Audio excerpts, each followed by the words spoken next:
Et nous allons aujourd'hui terminer cette thématique sur les églises de l'Apocalypse. Nous sommes arrivés à l'église de Laodicée, la dernière église du livre de l'Apocalypse, et on pourrait aussi appeler cette église l'église de l'amour vaincu.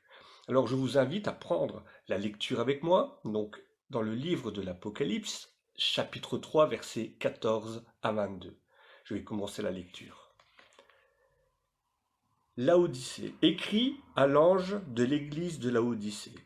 Voici ce que dit l'Amen, le témoin fidèle et véritable, l'auteur de la création de Dieu. Je connais tes œuvres, tu n'es ni froid ni bouillant. Si seulement tu étais froid ou bouillant.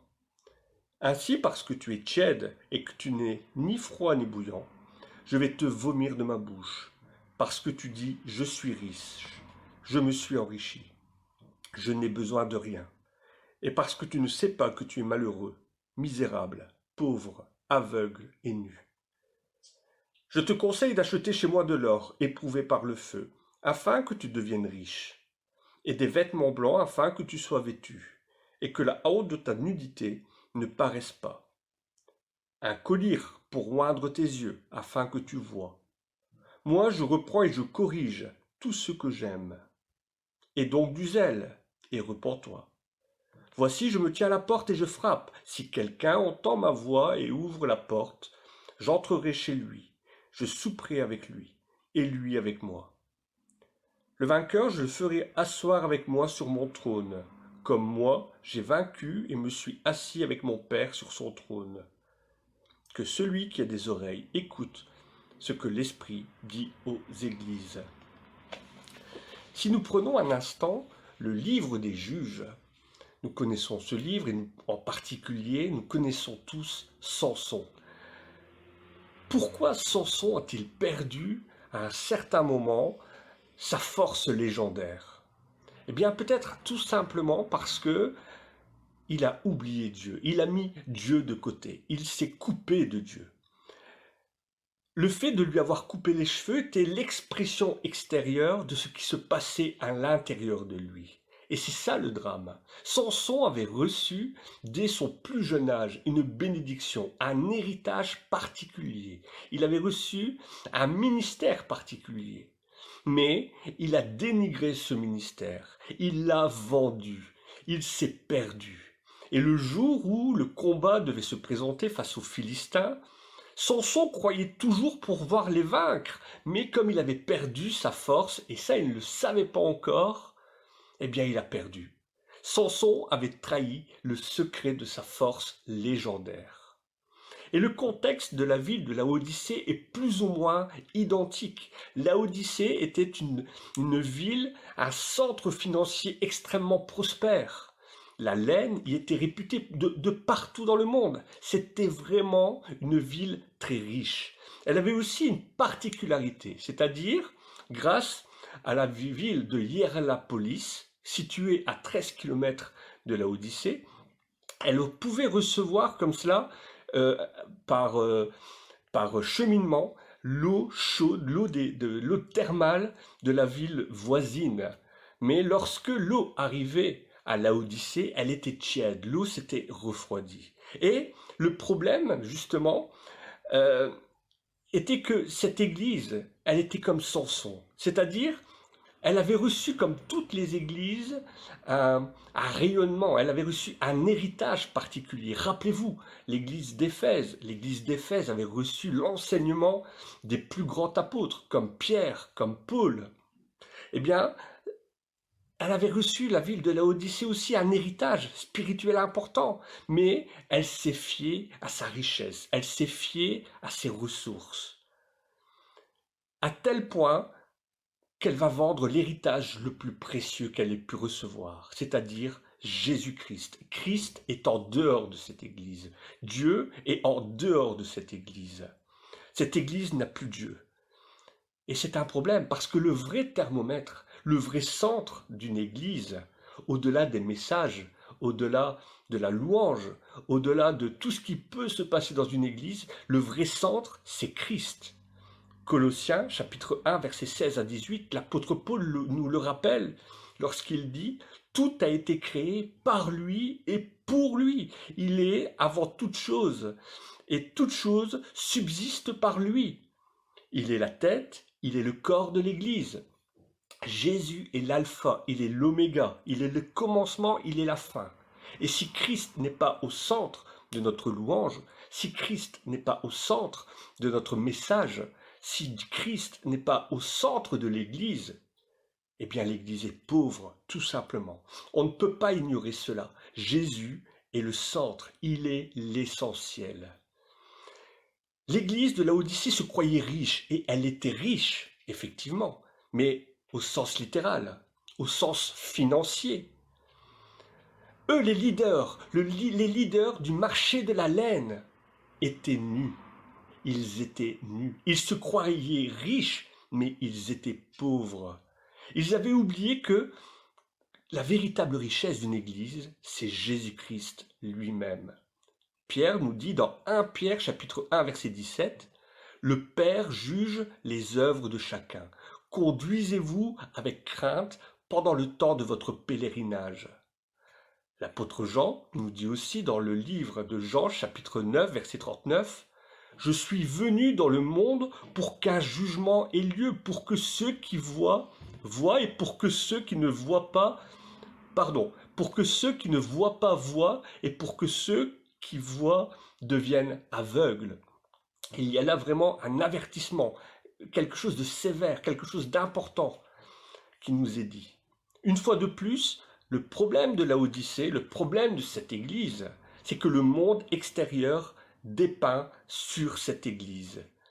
On voit de l'extérieur la richesse, on voit de l'extérieur tout ce qui attire le regard, mais le cœur n'est plus à Dieu. Voilà le véritable problème de cette église. Christ est à la porte. Christ est à la porte de cette église et il frappe. Le résultat, c'est qu'au lieu d'avoir un amour brûlant, on est tombé dans une religiosité tiède. C'est Christ qui le dit, d'ailleurs.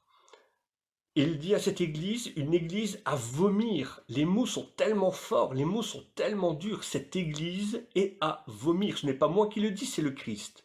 Christ dit, il n'y a rien de positif. Pourtant, comme toujours, avant de porter son jugement, avant de placer un jugement, rien n'est définitif.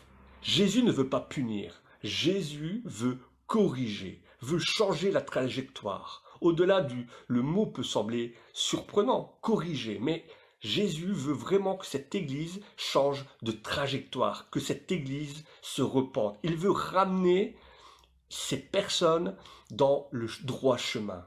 C'est encore une preuve de son amour. C'est encore une preuve que Jésus ne veut pas rejeter. Il ne veut pas que le méchant périsse. Au contraire, il veut que tous parviennent à la repentance. Proverbe, chapitre 3, versets 11 à 12, le psalmiste nous dit « Mon fils, ne méprise pas la correction de Dieu. L'Éternel châtie celui qu'il aime, comme un père l'enfant qu'il chérit. » Nous sommes peut-être parents, nous avons peut-être des enfants, vous qui m'écoutez, eh bien, laisseriez-vous votre enfant traverser hors des passages cloutés, sans regarder si une voiture passe? Bien sûr que non, parce que nous aimons nos enfants, nous avons envie qu'il ne leur arrive rien, nous avons envie de les corriger au sens où, s'ils sont sur la mauvaise voie, nous avons envie de les remettre sur les bons rails. Eh bien, de la même manière, Jésus voit cette église, et Jésus veut que cette porte puisse s'ouvrir. Il est à la porte et il frappe. Si Jésus se tient à la porte et s'il frappe, c'est que la porte est fermée. Ne laissons pas Dieu à l'extérieur, loin de là. Ouvrons-lui la porte, laissons-le rentrer. Il attend qu'on lui ouvre. Contrairement à l'église de Philadelphie où elle, par contre, sa porte était ouverte pour l'éternité, l'église de Laodicée doit ouvrir sa porte à Dieu. Alors l'église de Laodicée est à une croisée des chemins, c'est-à-dire, soit elle accepte le changement de direction et elle va vers une bénédiction, ou elle part sur une condamnation. Le remède à la tiédeur, c'est d'ouvrir sa porte à Christ, c'est d'ouvrir sa porte à Dieu. Dieu reste un Dieu de grâce, Dieu de toute grâce, trésor de bonté. Mais Dieu reste un Dieu de grâce, mais il ne va pas changer ses exigences. Il reste fidèle. Il veut que nous soyons nous aussi fidèles. Rester fidèles à la tentation, au compromis, à tout ce qui peut nous faire changer de notre cœur, à tout ce qui peut étouffer notre amour pour Dieu. Restons fidèles. Que celui qui a des oreilles écoute, entende ce que l'Esprit dit aux églises. C'est-à-dire, nous sommes tous responsables. Que tous ceux qui ont des oreilles puissent entendre ce qui est dit. Nous sommes tous responsables. Nous n'avons pas et euh, nous ne pourrons pas remettre notre faute sur le dos de quelqu'un d'autre. Nous ne pourrons pas dire je n'étais pas au courant, c'est la faute du pasteur, c'est la faute de l'ancien, c'est la faute des diacres. Nous sommes tous responsables de nos assemblées et nous avons tous un rôle à jouer. L'apôtre Pierre dit dans 1 Pierre chapitre 4 verset 17, Christ ne vient pas pour juger l'Église. Christ vient pour juger l'Église. Si il débute par nous, quel sera le sort de ceux qui refusent de croire à l'évangile de Dieu?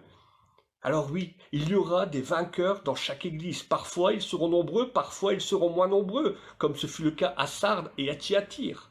Mais l'important, c'est quoi? C'est de persévérer, afin que tous, nous puissions aussi recevoir la couronne de gloire, celle qui nous a été promise. Ne la laissons pas, ne laissons pas ces bénédictions nous passer à côté.